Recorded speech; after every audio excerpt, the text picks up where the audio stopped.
যে দুনিয়ার থেকে যখন বিদায় নিতেছিলেন, হায় হায়, মালাকুল মউত যখন অনুমতি চাইতেছিলেন বুকে হাত রাখবো কি রাখবো না, তো বলছে অনুমতি দিব, আইনা আখি জিবরিল, আমার ভাই জিবরিল কোথায়? তো বলছে দেখা আসছি ফিস সামাইল উলা, প্রথম আকাশে। একটু পরে উনি সালাম দিয়া ঢুকছেন, ওনার চোখে পানি ছিল। তো বলছে আপনি কাঁদেন কেন? বলে আজকে এলপিআরে চলে যাব, আর কোনোদিন ওহির বাহক হয়ে জমিনে আসবো না।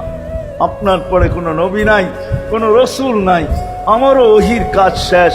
ওহির সুবাদে কখনো কখনো নৈকট্যময় জায়গায় চলে যেতাম, আজ থেকে আর যাওয়া হবে না।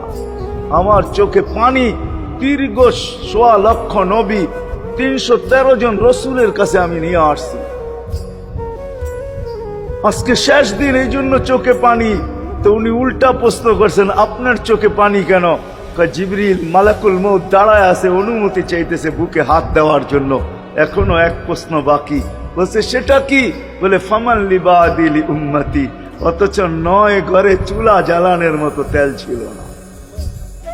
খাওয়া তো দূরের কথা, বাতি জ্বালানোর তেল ছিল না। আম্মা জান আয়েশা রাদিয়াল্লাহু তাআলা আনহা বলেন, যদি তেল থাকতো তো খিদার তাড়না এতটুক ছিল, আগে তেল পান করে নিতাম। হাদিস উঠায়া দেখেন, লেখা আছে।